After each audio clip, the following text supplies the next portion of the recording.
اس کو یہ لقب دے دیے گا، اس کو وہ لقب دے دیے گا، اس کو وہ لقب دے دیے گا. بات ہم نے کی ہے دلیل قائم کرو، بات ہے دلیل قائم کرنے کی. دیکھیے مباہلے کے میدان نے سب بتا دیا، ایک ایک شخصیت کا بھی بتا دیا، اور نامعلوم کتنے مسائل کو حل کیا اگر ہم غور کر لیں اس مباہلے کے میدان میں. اچھا مباہلہ ایک ایسا میدان ہے کہ جس کی تردید بھی کسی نے نہیں کی، کوئی منع نہیں کرتا. مباہلے کو سب مانتے کہ ہاں مباہلے میں گئے رسول، علی کو لے کر گئے، حسنین کو لے کر گئے، اور اپنی بیٹی کو لے کر گئے، اس کا کوئی انکار نہیں کرتا، نہ مورخ انکار کرتا ہے نہ محدث انکار کرتا ہے. لیکن اب سوال ایک اور پیدا ہو گیا کہ خدا کا رسول گھر میں آیا اپنی بیٹی کے، اور آنے کے بعد کہتے ہیں کہ مجھے کمزوری یعنی ضعف کا اظہار کیا ہے. نا ایسی حدیث پڑھتے ہم صبح شام کہ اپنے آپ کو کمزوری کا احساس کیے. ایک چادر میں سب جمع ہو گئے، جب چادر میں سب جمع ہو گئے تو اب خدا کے رسول نے کہا اللہم انا ہؤلاء اہل بیتی وخاصتی لحمہم لحمی ودمہم دمی یعلمنی ما یعلمہم ویحزننی ما یحزنہم انا حرب لمن حاربہم وسلم لمن سالمہم. پروردگار یہ میرے اہل بیت ہیں، یہ میرے خاص ہیں، ان کا گوشت میرا گوشت، ان کا خون میرا خون. جس نے ان سے جنگ کی مجھ سے جنگ کی، جو ان سے راضی رہا، جس نے ان کو راضی کیا اس نے مجھے راضی کر دیا. یہی ہے نا، بتایا گیا سب کچھ. اب سوال یہ ہے کہ جھوٹوں پر لعنت کا میدان ہے، اور خدا کا رسول کس کو لے کر جا رہا ہے؟ 5 ہستیوں کو. تو اب یا تو طے ہو گیا، اب جس کو ابھی سچ اور جھوٹ کی تلاش ہو، اب القاب چرانے سے کچھ نہیں ہوتا. مباہلے کے وقت سب موجود ہیں، اگر بیٹیاں ہیں تو وہ آ جاتی.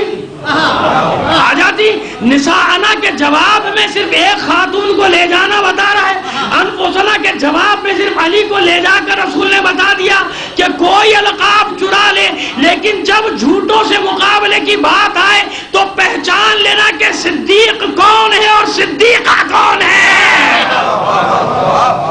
جو ہے انہیں لے کر آئے نا. تو اس مباہلے کے میدان نے ہر چیز کو واضح کر دیا، کھول کر بیان کر دیا کہ جھگڑا کرنے کی ضرورت ہی نہیں ہے، بحث مباحثے میں پڑھنے کی ضرورت ہی نہیں ہے. فرج لعنت اللہ علی الکاذبین. اس مباہلے کو ہم نے جھوٹوں پر لعنت کا میدان قرار دیا ہے. تو رسول انہی کو تو لے کر جائے گا نا کہ جن کی سچائی پر یقین ہوگا. تو اب تلاش کر لیجئے، اگر جو بھی سچا ہوتا اسے رسول ساتھ لے کر جاتا تو رسول نے بتا دیا کہ یہ ہیں وہ کہ جن پر مجھے اپنی طرح. اچھا اب یہاں ایک سوال اور پیدا ہو گیا، تو کیا معاذ اللہ سچا ہی کوئی نہیں تھا؟ ارے سب سچے تھے، جناب ابوذر، جناب مقداد، جناب سلمان، ہے کہ نہیں سچے؟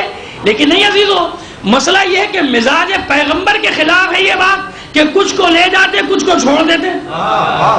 اب یہ اور بات ہے کہ رسول نے کبھی خود خدا نے میدان ایسے فراہم کر دیے کہ خود بخود دودھ کا دودھ پانی کا پانی الگ ہو جائے. جنگ بدر میں فیصلہ نہیں ہوا تھا کہ کون بہادر ہے، جنگ بدر میں فیصلہ نہیں ہوا نا، کیونکہ جنگ بدر تو جیت گئے مسلمان، پتہ ہی نہیں چلا. تو احد کا میدان کھڑا کیا گیا کہ پتہ چل جائے کہ جب مشکل پڑتی ہے تو کون اسد اللہ ہے، جب مشکل پڑتی ہے تو کون سامنے. تو اس لیے میدان فراہم کیے جاتے تھے، لہذا یہاں بھی رسول نے کچھ نہیں کہا، میدان فراہم کیا. پھر سوال وہی ہے، اے خدا کے رسول سب کو کیوں نہیں لے کے گئے؟ نہیں، دیکھیے ہوتا کیا، اگر یہ سب چلے جاتے، اگر یہ سب آ جاتے، ظاہر سچے بھی ہیں نا، اور جھوٹوں پر خدا کی لعنت ہوتی تو قیامت تک بنی نجران کو اطمینان رہتا، کیونکہ وہاں مسلمان اور غیر مسلمان کی بات نہیں تھی. وہاں تو یہ تھا کہ پروردگار جو بھی جھوٹا ہو اس پر لعنت، یہی ہوتا نا، جو بھی جھوٹا ہے اس پر لعنت. تو کتنے مطمئن رہتے بنی نجران کہ کوئی بات نہیں، ہم اکیلے جھوٹے نہیں تھے. نہ معلوم کتنے ادھر بھی پٹا پٹ گر جاتے کہ نہیں گر جاتے، جھوٹے گرتے کہ نہیں گرتے. لہذا رسول نے کسی کو بھی ساتھ نہیں لیا، بتانے کے لیے کہ اس میدان میں صرف وہی جا سکتا ہے جسے سورہ برات لے جانے کا حق ہے. صلوات بھیج دیجئے محمد علیہ محمد. جواب دینا ہے جی.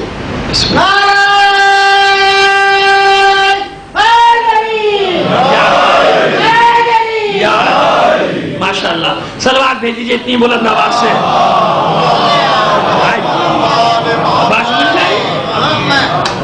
سے کیا مقام ہے جناب سیدہ کہ 4 دن تک 40 دن تک دیکھتے رہے سب ہستیوں کو، لیکن تکمیل مطلب کب ہوئی، تکمیل حجت کب ہوئی؟ یعنی حجت تکمیل تک پہنچ نہیں سکتی جب تک معصومہ کونین کا نور درمیان میں نہ آ جائے. یہی تو ایک نئی چیز تھی نا، باقی کو تو دیکھتے رہے سب. آپ خود جتنا غور کریں گے مطلب آپ کے سامنے کھلتا چلا جائے گا، عیاں ہوتا چلا جائے گا کہ معصومہ کونین کی وجہ تخلیق آپ کو سمجھ میں آتی چلی جائے گی. اور آپ مولا کی بات کرتے ہیں، آپ رسول کی بات کرتے ہیں، آپ امام کی بات کرتے ہیں. اگر نور فاطمہ خلق نہ ہو تو توحید بھی محفوظ نہیں رہ سکتا. میں بھی دلیل قائم کروں گا، اطمینان رکھیے، مت گھبرائیے. ٹھیک ہے. توحید محفوظ نہیں رہ سکتی. صرف رسالت کی بات نہیں، امامت کی بات نہیں، توحید نہیں محفوظ رہ سکتی. کیسے؟ سنیے، مولا کائنات کے کمالات دیکھے کمالات تو بگڑ گئے نا لوگ. بگڑے کہ نہیں بگڑے؟ کمالات ہی ایسے تو کیا کرے انسان؟ بہک گئے نا کتنے انسان. مولا نے کہا نہیں بہکنا، پھر بھی بہک گئے. مولا کا بھی کہنا نہیں مانا. مولا کا تو کہنا ماننا چاہیے نا. تو مولا نے کہا نہیں تو پھر نہیں، بات ختم ہو گئی، لیکن بہک گئے نا. تو معصومہ کونین کی ذات کون سی ہے جس نے حجت قائم کر کے توحید کو بچایا. اب میں عظمت فاطمہ کا نیا پہلو آپ کو بتانے جا رہا ہوں، نئے رخ سے بتانے جا رہا ہوں. سورہ اخلاص، سورہ توحید کیا ہے؟ سورہ توحید نام ہی توحید ہے، کیونکہ اس میں توحید اپنے کمال پر ہے. 5 مختصر آیتوں کا سورہ جسے سورہ اخلاص، کہ اس کے بغیر دین مکمل نہیں، اس کے بغیر نماز مکمل نہیں. کس کی بزرگی کے لیے؟ اللہ کی کبریائی اور اللہ کی وحدانیت بیان کر رہی ہے سورہ توحید. لیکن عزیزو نہیں، سورہ توحید اللہ کی کبریائی بیان کر رہی ہے. پیش منظر بھی سامنے رکھیے، پس منظر بھی سامنے رکھیے. کیوں اس طرح سے بیان کرنے کی ضرورت پڑی؟ یہی مولا کائنات کی فضیلت بھی ہے سورہ توحید میں، یہی مقام فاطمہ بھی ہے جو توحید کو بچا رہا ہے. سنیے کیسے آغاز ہوا ہے سورہ اخلاص کا. قل هو اللہ احد، یہ پہلی آیت ہے نا کہ اللہ ایک احد کسے کہتے ہیں؟ احد جسے تقسیم نہیں کیا جا سکتا. تو اللہ کی بزرگی کیا ہے؟ اللہ کی کبریائی کی دلیل یہ ہے کہ وہ احد ہے. اگر اس کا ثانی ہو جائے تو توحید ختم ہو گئی، ہے نا. دیکھیے سمجھے گا، بڑے محنت سے مطالب ہے یہ آپ کے سامنے لایا ہوں میں، ضائع نہیں جانے چاہیے. قل هو اللہ احد، وہ احد ہے. کیوں؟ وہ احد ہے جس کی تقسیم نہیں ہو سکتی. واحد نہیں ہے، واحد کا ثانی ہوتا ہے. احد جسے تقسیم نہ کیا جا سکے. تو کیوں کہا پروردگار نے کہ اللہ احد، میں احد ہوں جس کی تقسیم نہیں؟ تو فرق یاد رکھیے گا. اس لیے احد استعمال کیا گیا، بتایا گیا کہ اللہ کی کبریائی کی دلیل ہے اس کا احد ہونا. علی احد نہیں ہے، علی وہ واحد ہے کہ جس کا ثانی حسن ہے.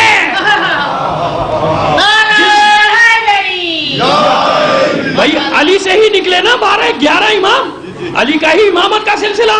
تو علی کی بزرگی، علی کا کمال کیا ہے کہ وہ واحد ہو جس کا ثانی ہو، جس کا ثالث حسین، جس کا رابع سید سجاد، جس کا خامس محمد باقر، اور جس کا ثانی اشر آج بھی امام زمانہ آپ کے سروں پر. خوشنودی امام زمانہ کے لیے بلند آواز سے صلوات بھیجیے. فرق دیکھا آپ نے کیوں سورہ توحید بھیجی؟ کہ سمجھ لو اس لیے بھیجی کہ وہ احد ہے. بتا دیا کہ پہچانو اللہ کی کبریائی، اس کا احد ہونا، تنہائی، اللہ کا یکتا ہونا، اللہ کا تنہا ہونا، اس کی کبریائی کی دلیل. علی تنہا نہیں ہے، علی کے بعد حسن ہے، حسن کے بعد حسین ہے. سب کا سرچشمہ کیا ہے؟ منبع کیا ہے؟ ماخذ علی کی ذات ہے کہ نہیں؟ تو علی سے ہی نکلے. آگے آئیے، لم یلد ولم یولد، اپنے لیے اللہ کہہ رہا. یہ اللہ کی توحید کا سورہ، سورہ توحید ہے. نہ کسی سے پیدا ہوا، نہ کوئی اس سے پیدا ہوا. کیوں پروردگار یہ بتانے کی ضرورت پڑی؟ کیونکہ جانتی ہے مشیت کہ علی کی ذات کے بارے میں دھوکہ کھا جائیں گے. تو بظاہر اللہ اپنی صفت بیان کر رہا ہے، بباطن یہ بتا رہا ہے کی دلیل ہے اس کا کسی سے نہ پیدا ہونا